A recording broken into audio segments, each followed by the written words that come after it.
Salut tout le monde et bienvenue à Promener son chien réactif. Aujourd'hui, j'ai une entrevue. Je suis tellement contente. J'adore faire des entrevues. Généralement, c'est tellement enrichissant. Je vais déposer ça parce que je vais gosser avec tout le long.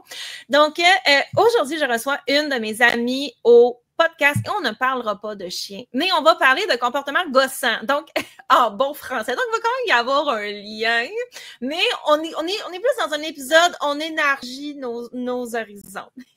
Donc, je reçois Roxane aujourd'hui au podcast. Allô, Roxane! Hello! Allô! Et avant qu'on commence, je voulais juste vous annoncer en toute transparence que cet épisode-ci est en lien direct avec l'événement Réaction avec lequel je vous rabats les oreilles depuis 3 semaines maintenant. Donc, cet épisode-ci est en lien avec la présentation que Roxane va faire durant l'événement Réaction. Elle va parler de l'enrichissement de l'environnement, qui est notre sujet d'aujourd'hui. Et donc, il reste encore des billets. Vous pouvez encore aller vous inscrire. Donc, l'adresse pour vous inscrire va être dans les notes de l'épisode. J'ai super hâte d'être avec vous dans l'épisode Réaction et surtout, j'ai vraiment hâte d'assister à la présentation de Roxane parce que ça va être très différent de ce qu'on voit d'habitude.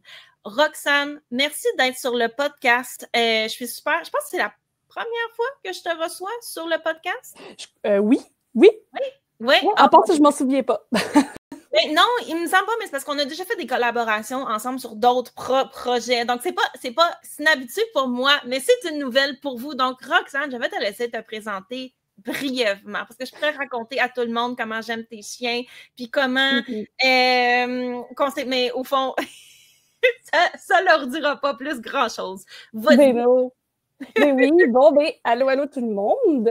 Vraiment contente d'être ici aujourd'hui. Roxane, intervenante en comportement canin. Donc, peut-être faire encore une fois un petit hint. Disons que c'est le sujet de ma présentation pour Réaction. Mais c'est pas un sujet duquel j'ai la chance de parler souvent. Donc, ça va être vraiment, vraiment intéressant.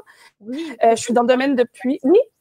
Ce que je disais, c'est le fun de Réaction aussi, c'est que ça nous permet de toucher à des sujets sur lesquels on a peut-être moins de demandes, mais qu'on pense que c'est important quand même. Et c'est directement en lien avec le sujet de notre épisode d'aujourd'hui. En plus. Oui, donc excuse-moi, je t'ai coupé, je suis désolée. Oh, mais là, il n'y a pas de souci. Voyons. Donc, ça fait 5 ans que je suis dans le domaine officiellement, mais 5 ans à fond. Donc, directement 100% dedans et plus jamais je me suis arrêtée. Je travaille beaucoup les chiens primitifs, l'agressivité, donc tout ce qui va entourer ça. Il y a la réactivité là-dedans, bien entendu.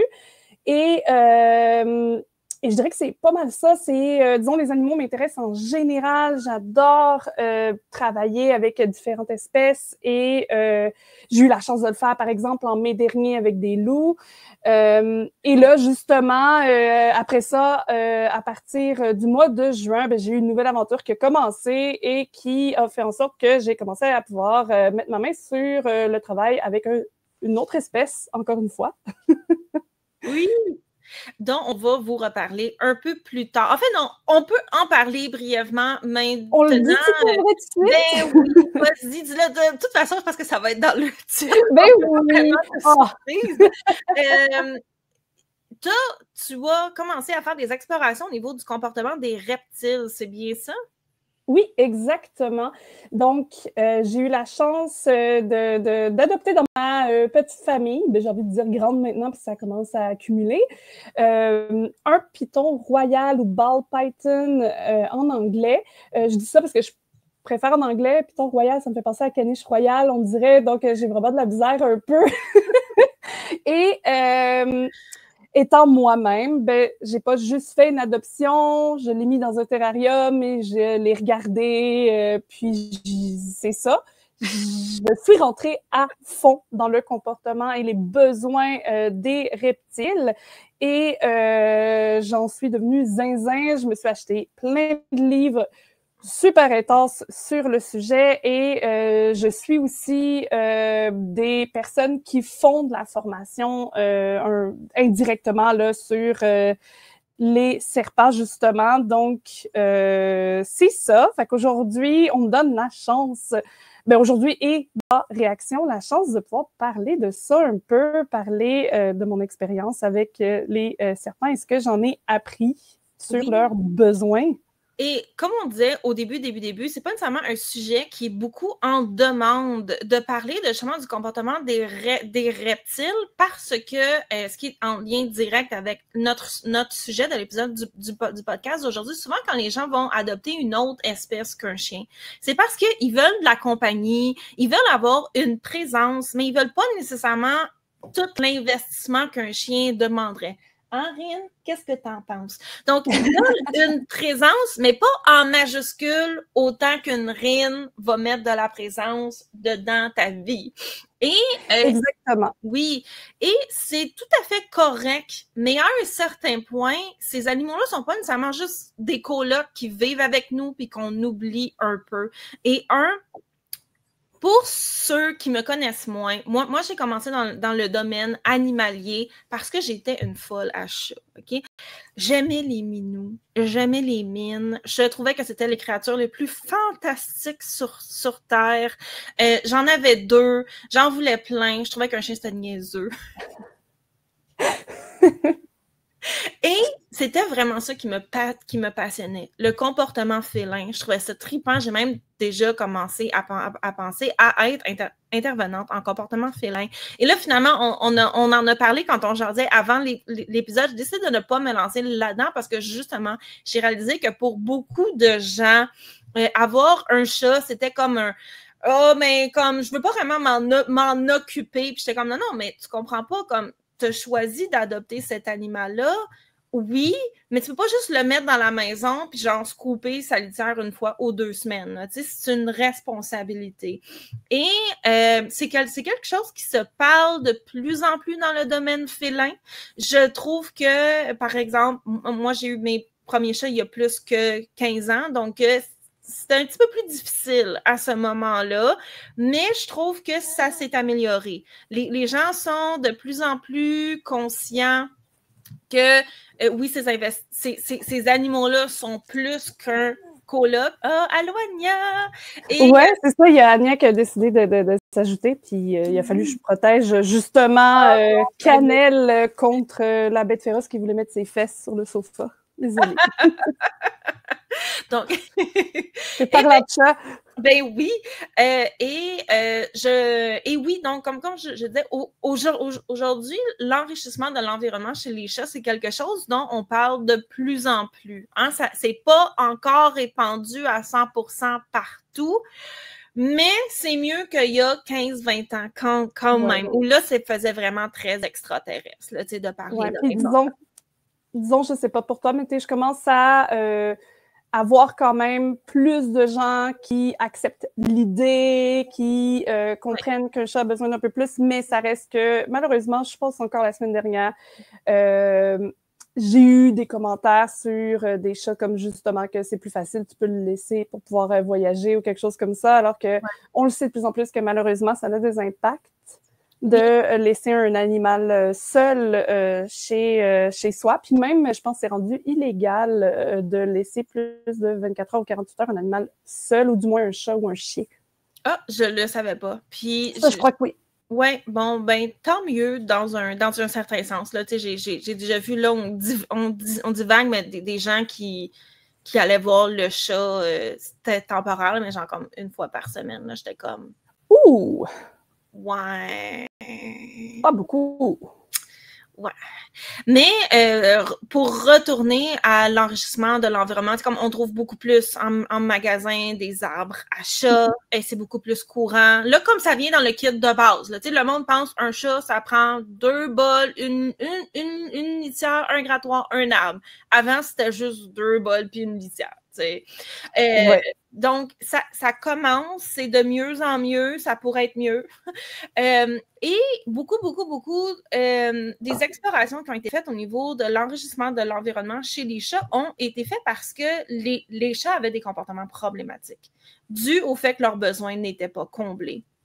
Parce que, au fond, un chat, c'est pas fait pour vivre dans un environnement de maison. Oui, c'est un animal qui est domestique, mais ses besoins de base au niveau de leur environnement ne se retrouvent pas facilement dans un environnement, au fond, de maisonné. Donc, un chat, ça a le besoin, oui, d'eau, de nourriture, d'amour. Il y a beaucoup de gens qui pensent que les chats n'ont pas besoin d'attention. Ce n'est pas vrai.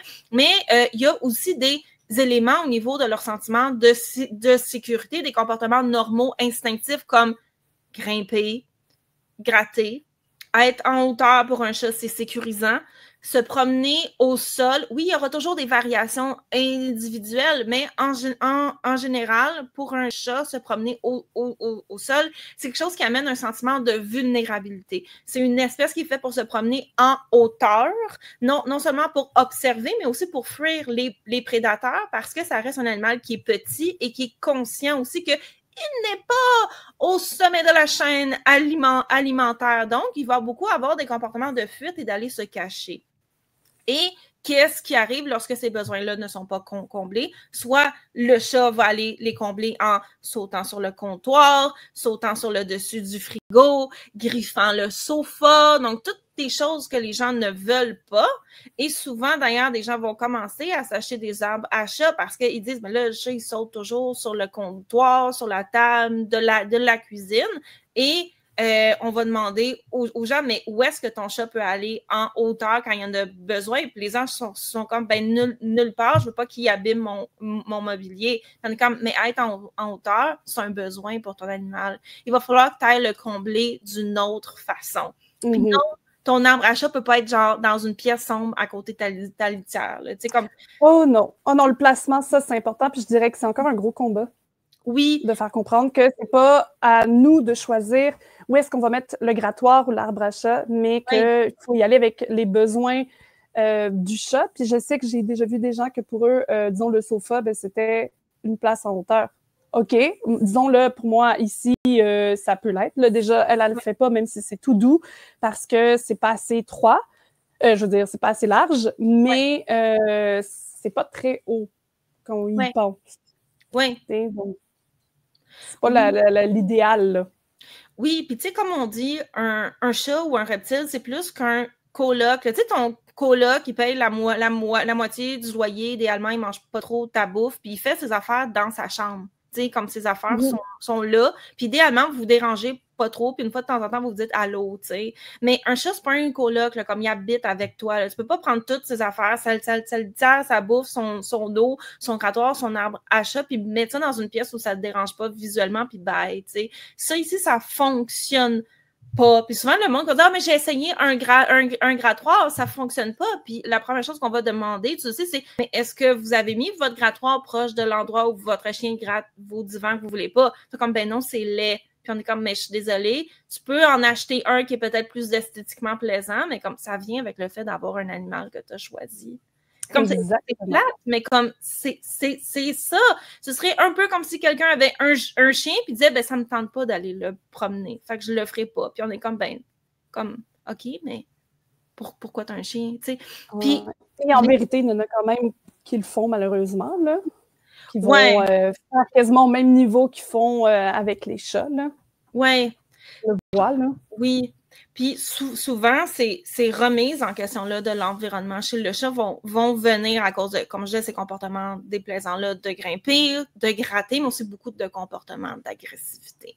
Beaucoup de comportements aussi d'animaux qui réveillent à 3 heures du matin en faisant du ramdam dans la maison. Oui, un chat, c'est crépusculaire, donc c'est sûr que leur horaire est moins calqué sur le nôtre, mais beaucoup de demandes d'attention excessives parce que les besoins ne sont pas comblés.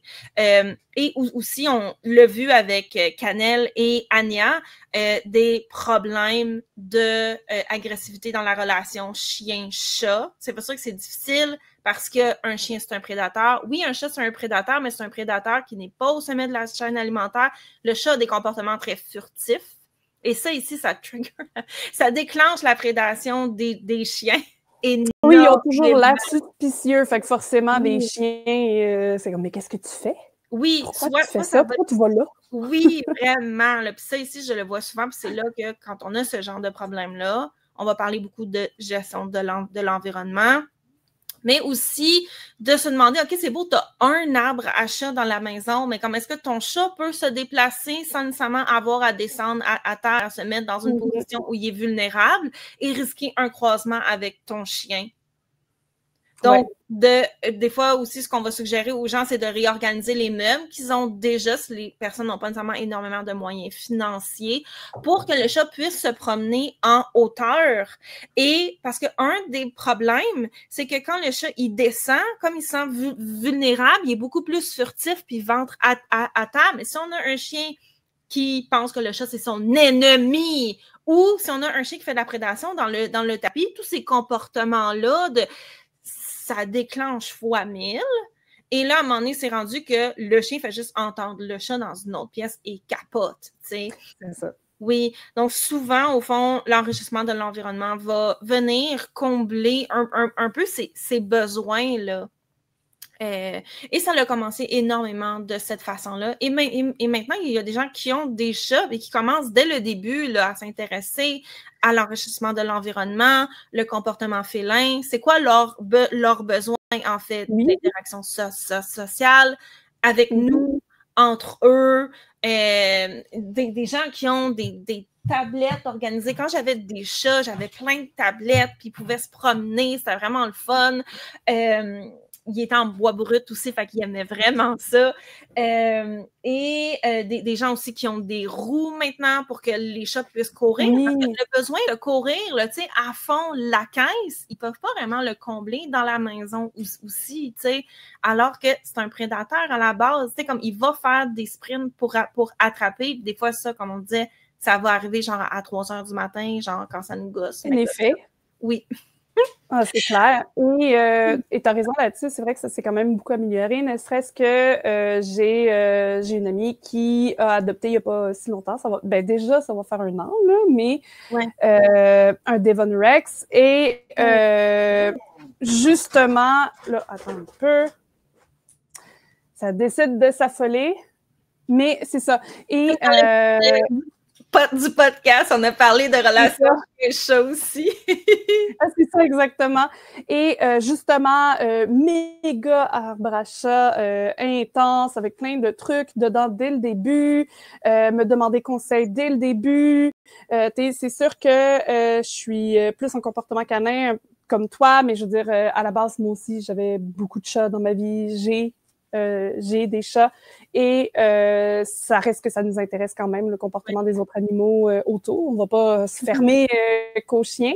Et même une envie là qu'on passe du temps ensemble pour faire un peu d'entraînement avec son chat, puisque c'est un animal super allumé qui a envie de faire des interactions. Donc, pourquoi pas se trouver des raisons d'en faire ensemble. Donc, je le vois que ça s'améliore, que ça bouge un peu, mais malheureusement, peut-être encore pas assez parce que ça reste qu'on va encore beaucoup en entendre parler des histoires de, justement, de chats qui se font constamment punir parce qu'ils sont tout le temps sur le four, sur les comptoirs, sur ci, sur ça, ou que on met tout le blâme sur eux quand il y a des altercations avec les chiens, alors que ils font que essayer de survivre dans cette maison un peu folle pour eux, là. Oui. Donc, oui, c'est super important.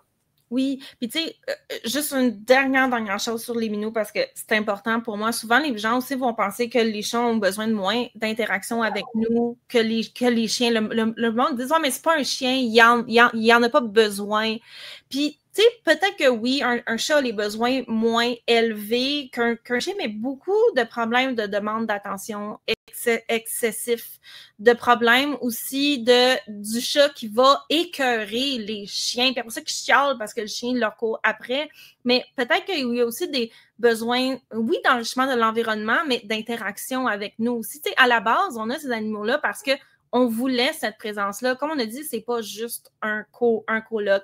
Et si les choses sont difficiles pour les chats, c'est encore plus difficile pour les reptiles parce que il y a beaucoup de méconceptions et aussi plein d'autres éléments. Roxane, je te passe le micro.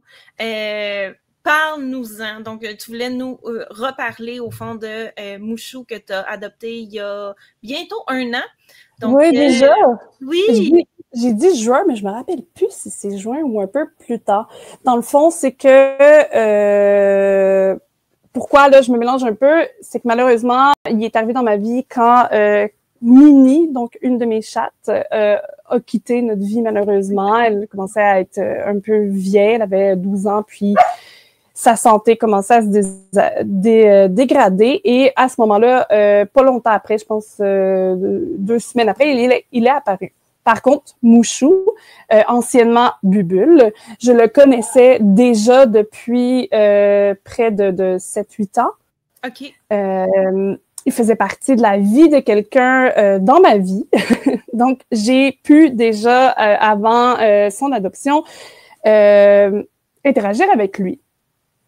Et c'est ça. Donc, en fait, je me suis retrouvée tout d'un coup, après un brunch, à ramener en fin de journée un gros terrarium chez moi et un petit terrarium chez moi et un serpent dans mon appartement et à faire une adoption pure et dure officielle dans la même journée que j'avais accepté de le faire. Donc, ça a été assez rapide, mais ça a été vraiment pour le mieux pour lui.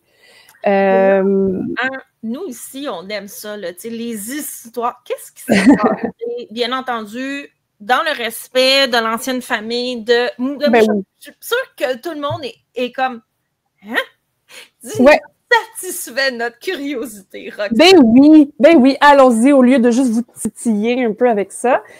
Puis oui, ça va être dans le respect, c'est des gens que j'aime et ça arrive à tout le monde de se retrouver dans des histoires où peut-être ils ont moins de connaissances, moins de temps, malheureusement. Donc, c'est vraiment pas dans le but de shamer qui que ce soit ou faire sentir mal. En gros, Mouchou, comme je disais, Python royal, maintenant d'à peu près 8-9 ans. Dur à dire parce que j'ai, même en retournant chez son vétérinaire, j'ai pas réussi à retrouver son dossier. Ils ont tout perdu. L'hôpital vétérinaire Rive-Nord et Rive-Sud ont comme été piratés à un moment donné, puis ont tout perdu. Donc, j'avais pas sa date de naissance ni quoi que ce soit. Puis, c'est pas comme avec les chats ou les chiens. Je pense pas qu'ils tiennent un carnet de santé, les gens qui les adoptent. Donc, j'ai vraiment plus ça. Et dans le fond, c'est que j'avais une amie qui, un peu comme moi, a toujours aimé les animaux, mais elle, dans sa vie, son père a jamais voulu qu'elle ait de chien ou de chat. Déjà, il est allergique, mais en plus, c'est quelqu'un qui tripe sur la propreté avant tout. Donc, avoir un animal dans la maison, c'est compliqué. Ouais. Et je crois que chez elle, ça a fait en sorte que justement, un chat et un chien, c'était peut-être pas l'animal de prédilection. Puis aussi, justement, elle était, je pense, beaucoup dans la mentalité de ça prend beaucoup de temps. Moi, je suis plutôt dans le genre à vouloir avoir une carrière. Donc, avoir un animal va peut-être me bloquer un peu là-dedans au début. Mm-hmm. Et elle s'est tournée justement vers les reptiles et en particulier vers le serpent. Elle est allée vers le Python royal, qui est quand même un serpent vraiment facile à adopter dès le début. C'est pas dans nos plus compliqués. Et elle s'est lancée dans sa vie avec lui. Malheureusement, le serpent était quand même un animal qui vit très longtemps. Comme je disais, là, en ce moment, on considère que le 8-9 ans, mais ils peuvent vivre jusqu'à 20 ans et même un peu plus. Donc, il est encore considéré assez jeune. Mm-hmm. Et les choses ont changé quand même beaucoup pour elle à travers le temps. Et déjà, elle s'est mise à travailler beaucoup après l'école, justement parce que c'était une femme de carrière. Et elle est tombée enceinte aussi. OK. Ben oui. Et en fait, c'est ça. Ça commence à prendre beaucoup. Et avant de tomber enceinte, déjà, elle pouvait donner un peu moins de temps à Mouchou à ce moment-là. Mais quand elle est tombée enceinte, ça, sincèrement, j'ai pas de preuve avec ça. Je sais pas si c'est un concept qui est étudié en ce moment ou quoi que ce soit, mais elle a commencé à développer un peu des peurs avec lui. Et elle a dit tout de suite, il l'a jamais mordu. Il s'est jamais rien passé avec lui. Mais elle a commencé à avoir un peu des comportements de peur qui se sont exacerbés quand sa fille est née. Donc, ça devenait encore plus difficile pour elle de manipuler Mouchou.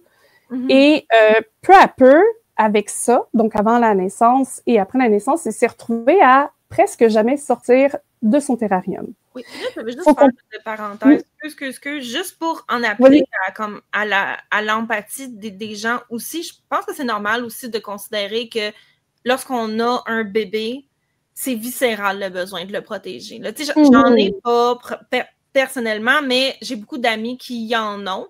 Le besoin de protection, il est vraiment exacerbé par les hormones. Et des fois, hein, comme dans n'importe quoi, ça peut être intense sur certaines choses et pas toujours très rationnel. Donc, il faut comprendre aussi qu'il y a une partie de ça qui est, même si pour nous, les auditeurs, ça semble comme, ben là, c'est ton animal. Tu sais, comme, il y a une partie qui est logique au niveau de la fonction biologique de protection, là, tu sais, qui n'est pas quelque chose qui est ancré dans la logique et la raison. C'est instinctif, puis ça nous vient de loin, là, tu sais, de nos ancêtres. À l'époque des cavernes, ton bébé, il fallait que tu le protèges contre les prédateurs pour de vrai. Donc, de la même façon qu'un chien, des fois, va avoir des comportements qu'on est comme, mais c'est niaiseux, pourquoi est-ce qu'il fait ça? Puis qu'on l'explique par, mais tu sais, c'est son instinct, gna gna gna, puis tout ça. C'est la même chose aussi dans certains cas. Aussitôt qu'il est question d'hormones et d'instinct, ça peut aller dans toutes les directions. Là, j'ai quand même beaucoup de compréhension et d'empathie envers cette personne-là qui devait se sentir déchirée à l'intérieur, là. Oui. Je suis sûre, moi aussi. Puis, bonne intervention parce que pour moi, comme tu dis, pour nous, peut-être, vu qu'on est dans le domaine, c'est complètement logique qu'il y ait de l'instinct comme ça, puis justement, c'est quelque chose de complètement rationnel dans le monde vivant.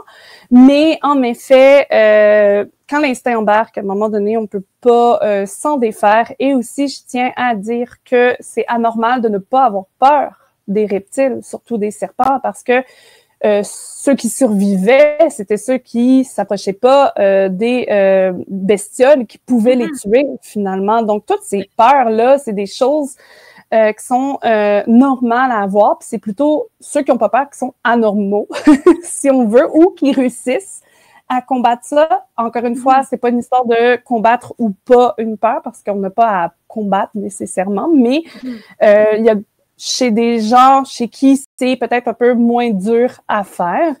Moi, je sais que justement, j'ai jamais eu cet instinct-là nécessairement d'avoir peur.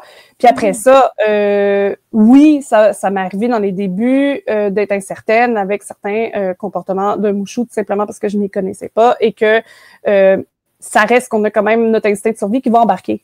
Quand même, quand on a l'impression qu'il y a un comportement d'agression qui pourrait arriver ou quelque chose comme ça, même si c'est pas le cas.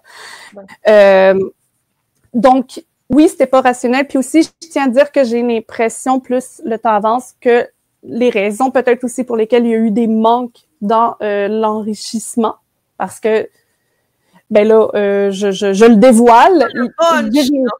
C'est ça. J'ai réalisé qu'il y avait eu ça. Oui, je pense qu'on s'en doutait, mais j'ai réalisé qu'il y avait beaucoup de manque dans l'enrichissement de la vie de Mouchou. Puis je pense qu'il y avait déjà des peurs. Je pense qu'elle avait un amour, elle a un amour pour les reptiles, mais que ça s'accompagnait avec un mélange de peur instinctive qui a fini par l'envahir complètement et prendre toute la place. Oui. Et à ce moment-là, elle avait en plus 2 chats à la maison. Okay. Donc, c'est vraiment drôle parce que en fait, je dis que moi, j'ai rescue son serpent, mais elle a rescue le chat de ma mère. Ma mère, elle voulait pas garder une chatte, mais la chatte, dans le fond, en gros, avait été retrouvée sur la roue de voiture de ma mère avec la lèvre fendue, donc clairement jetée là parce que ma mère était sur une grande route. Ben, elle est sur une grande route. C'est un chaton, fait qu'on est sûr que, dans le fond, le chat a été jeté là parce qu'il y a rien autour, là. Il y a pas, il y a un peu d'arbres, mais c'est pas une forêt, c'est vraiment des champs, là. Donc, il n'y a pas grand-chose, puis pas de grande maison. C'est ça. De chatons, j'ai une amie qui en a vécu dernièrement. Mais bref. Ben, c'est ça. Donc, ma mère pouvait pas vraiment la garder. Puis là, en plus, ce qui est arrivé, là, je le raconte juste parce que c'est quand même intéressant. Ma mère a fini par l'envoyer à Saint-Hyacinthe pour qu'elle se trouve une famille. Et à ce moment-là, on a trouvé qu'en plus, elle avait le sida félin. Oh non, pourquoi? Et ouais, non, pauvre cocotte pour vrai. Et à ce moment-là, mon amie s'est engagée, elle s'est dit, moi, je veux vraiment aller la voir et l'adopter. Donc, ça a été vraiment spécial pour les gens à Saint-Hyacinthe parce que, dans le fond, 2-3 jours après son arrivée ou quelque chose comme ça, ou une semaine, je sais plus, on avait moi et mon ami qui arrivait et qui disait, on sait qu'il y a un chat qui s'appelle Tatata qui est là et on veut le voir, on veut l'adopter. On vient pour ça. Donc, puis le chat était même pas annoncé encore, là, donc c'était vraiment spécial pour eux. Et elle est tombée en amour. Puis c'est rendu vraiment son gros bébé. Et c'est ça. Donc, il y avait quand même beaucoup de choses. Puis là, en plus, elle avait sa fille. Ouais. Donc, le chat, sa fille, un serpent. Puis là, t'as adopté Mouchou. Oui, parce que fatidique. C'est ça. Puis dans ce brunch-là, qu'est-ce que j'ai appris, c'est que mon ami était chez sa belle-mère parce que ça l'aidait un petit peu avec la petite... Ouais, excuse-moi, on a à côté Cannelle qui décide de faire un show. Hein? Mais oui! On a le meilleur épisode pour ça, mais Cannelle, elle a 17 ans, hein, gang. Oh, donc, je pense que ça vient un peu avec ça. Ouais. Mais c'est ça. Puis j'ai appris à ce moment-là que, parce que dans le fond, j'étais au brunch avec elle et sa sœur. Et j'ai appris que les deux chats et en fait, oui, les deux chats et Mouchou étaient chez sa sœur, qui avait déjà un chat et un dragon barbu. OK. Donc là, commençait à avoir un zoo là-bas. Oui. C'est ça. Puis là, quand j'ai posé la question, j'ai vraiment vu le découragement dans la face de sa sœur. Et mon ami qui me dit oui, puis là en plus, je pense pas que je vais pouvoir le reprendre. Je peux pas m'en occuper, j'arrive plus à le prendre, ça me fait trop peur. Et il faudrait vraiment refaire dans sa tête, il fallait refaire toute une réhabilitation à Mouchou. Et elle était vraiment découragée. Puis là, elle me disait, je sais pas à qui je pourrais faire confiance pour un serpent, parce que là, c'est encore pire qu'un chien et un chat, dans le sens que c'est vraiment pas un animal que les gens sont habitués d'avoir et on n'a pas envie de l'envoyer un peu n'importe où. Et les refuges qui existent, ben souvent, les animaux restent quand même un certain temps là-bas. Même dans le monde du reptile, parce que c'est pas tout le monde qui pense aller chercher là. Et moi étant moi avec mon amour des reptiles, eh bien, oui. C'est ça. Donc là, je suis arrivée sur mon cheval blanc et je me suis proposée. Et c'est sûr que mon ami a dit, c'est sûr que si c'était toi, je pense que ce serait la meilleure situation qu'on pourrait donner pour Mouchou. Pour Bubule, encore une fois, à ce moment-là. Et voilà, j'ai contacté mon conjoint. Mon conjoint a dit oui dans cette nouvelle folle aventure. Et le soir même, on avait Mouchou à la maison. Qui est arrivé avec sa valise, son terrarium. Ouais. Sa petite valise, il n'y a pas de pattes par contre, fait que c'est un peu dur à transporter. Il a fallu que je l'aide un peu. Puis j'ai, comme je disais, moi étant dans le comportement animal, je me suis lancée à fond dans des lectures, des groupes aussi. En fait, c'est ça, c'est que je me suis ouvert à un monde fou en faisant ça. Oui. C'est ça. Et justement, j'ai pu lire là-dessus, j'ai pu aller sur des groupes et j'ai été fascinée parce que, contrairement à ce que je croyais, il y a énormément de groupes qui se spécialisent dans l'enrichissement des reptiles, des pitons royaux aussi en particulier, et qui sont assez sévères sur ce que tu dois faire pour eux. Là, je me rappelle là, mes premières photos que je postais de lui là-bas, c'était « OK, mais là, fais ci, c'est ça, nanana, mais là, on veut pas voir ça, nanana. » quand même, là, c'est sûr que c'est surprenant les premières fois, puis ça peut être intimidant pour certaines personnes, mais moi, je le savais déjà, donc souvent, je leur disais « Ah, c'est parce qu'il est dans une situation temporaire. » J'allais faire les changements.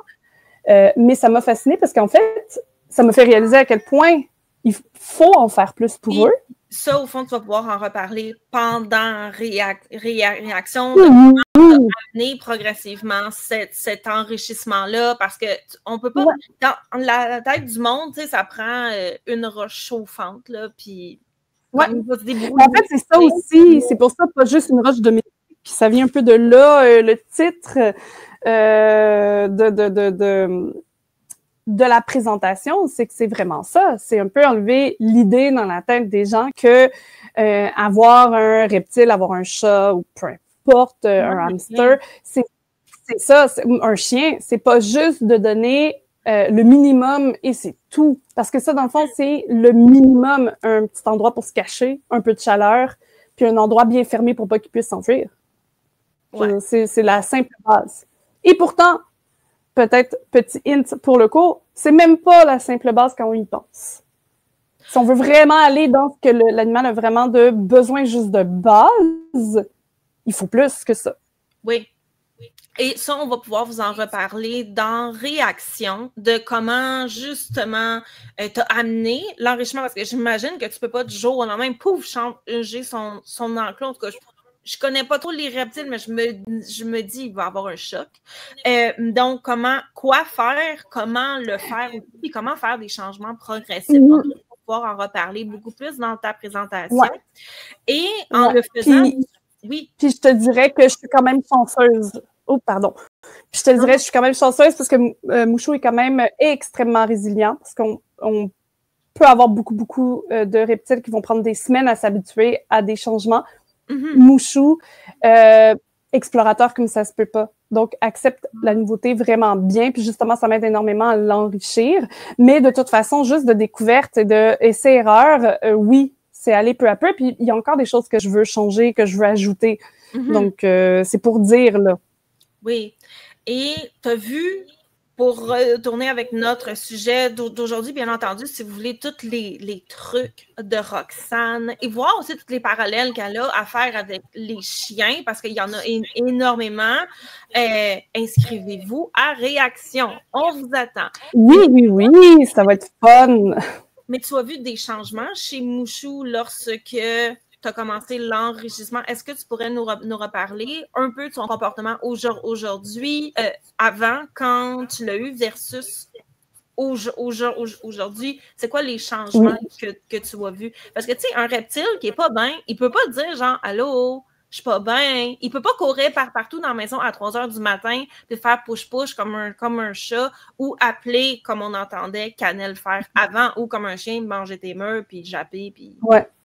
Appeler pour avoir de l'attention, mais elle m'a quitté pour appeler pour après revenir. Ah, mais ça c'est comme... Ben, les chats, ils font ça, mais j'en ai eu un chat sénile, puis c'est vraiment... les appels en allant ailleurs, c'est très, très, très cool. Ah ouais, mais là, en plus, on n'a que ça, là. Nous, on est voués à ça. On l'aime, on l'accepte comme ça, mais... Mais bon, à 17 ans, je me dis, tout le monde commence à être un petit peu hypothéqué à un moment donné. Hein. Faut bien encore la seule façon de vivre.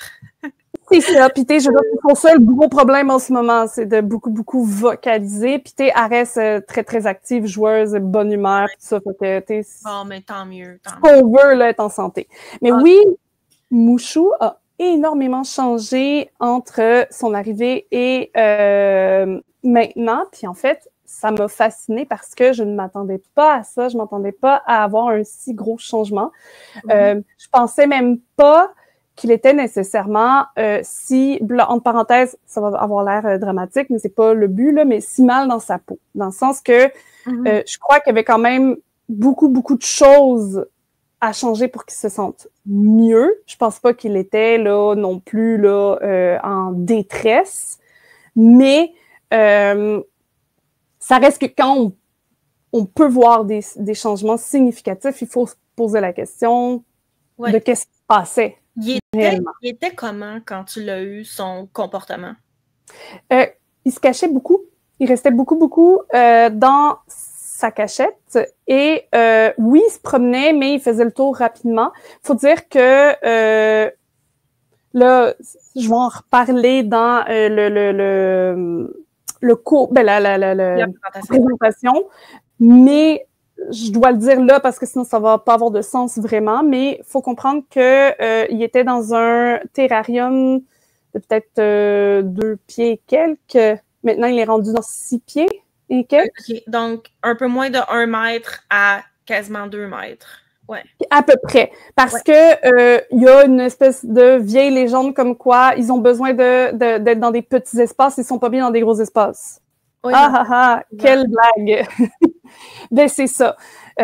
Moi, j'ai jamais entendu parler d'un animal qui ne doit pas avoir d'espace dans ma vie, en général, avant les serpents. Puis, encore une fois, il m'a montré à quel point c'est faux. Mais bon, ça va être dans la rencontre à la limite. Mais ça a fait un gros changement. Puis, justement, il se promenait, mais il faisait le tour vite et il retournait se cacher. Donc, il n'était pas très actif autant de jour que de nuit. Une certaine apathie, sans tomber dans l'anthropomorphisme.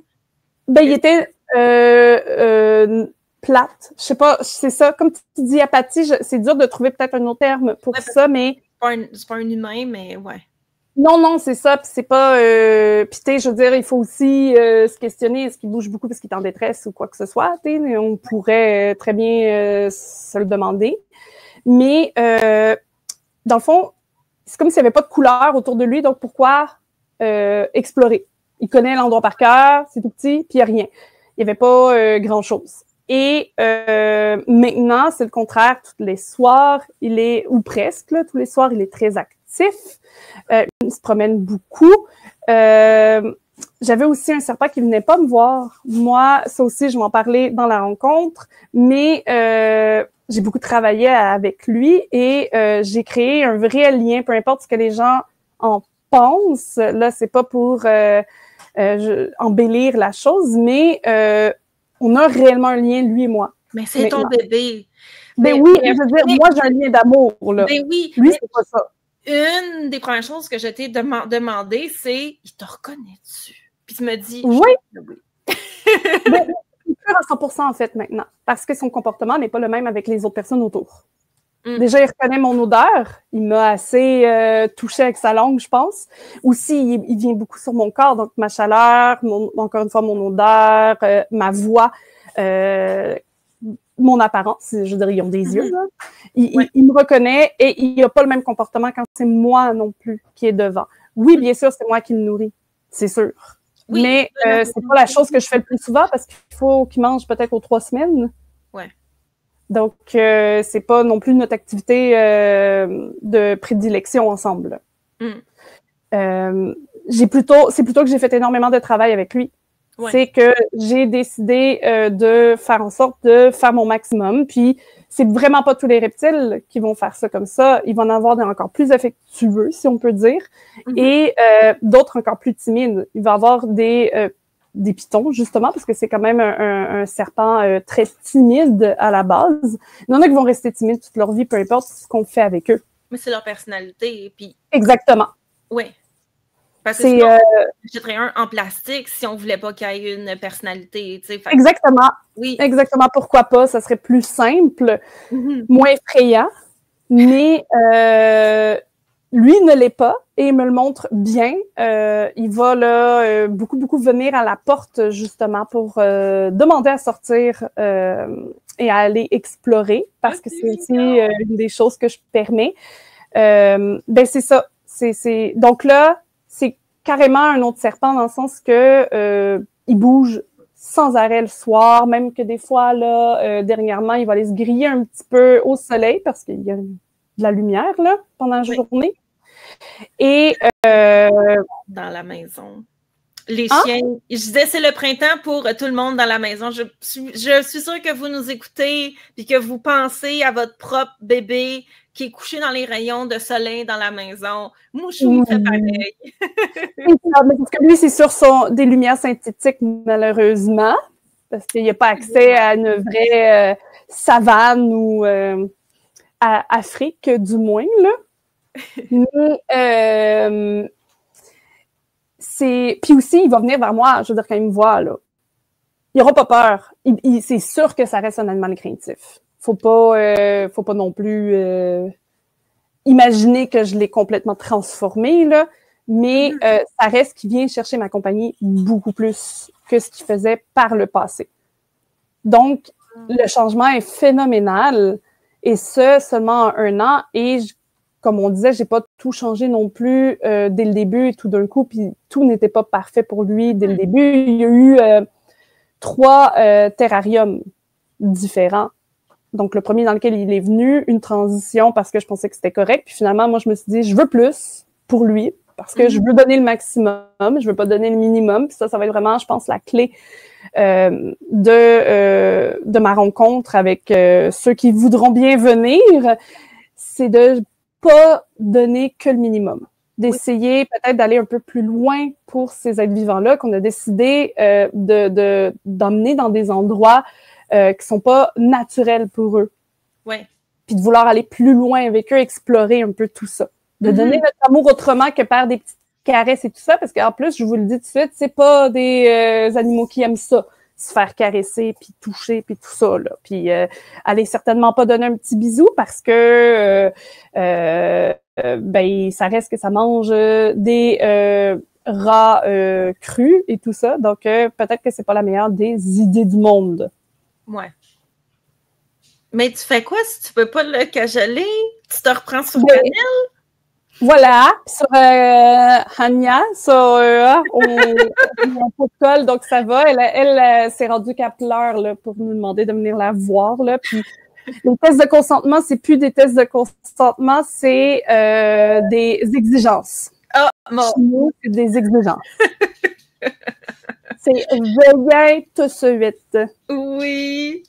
Je trouve ça fascinant de voir à quel point une espèce qu'on pense qu'elle n'a pas tant besoin, parce que, tu sais, un chat, c'est quand même un animal qui est domestique. C'est comme, oui, les besoins dans notre tête sont moins élevés que les chiens. Moi, je suis pas d'accord à 100%, mais bon, je suis peut-être un petit peu freak avec mes minous. Mais ça reste un animal qui est domestique. Alors qu'un serpent, c'est pas un animal qui est domestique. C'est un animal qui est sauvage, pas un animal qu'on a sélectionné.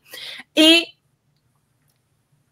on a ici un exemple d'un reptile qui avait besoin de plus et de voir justement tous les impacts positifs qu'il a eu dans sa vie à lui et en parallèle, tout le bonheur que ça t'a amené de le voir évoluer là-dedans, de voir votre lien qui se développe. T'sais, on se le cachera pas, c'est validant, là, tu sais, quand ton serpent te reconnaît parce qu'il est genre, genre, c'est cet humain-là qui m'amène des bonnes choses.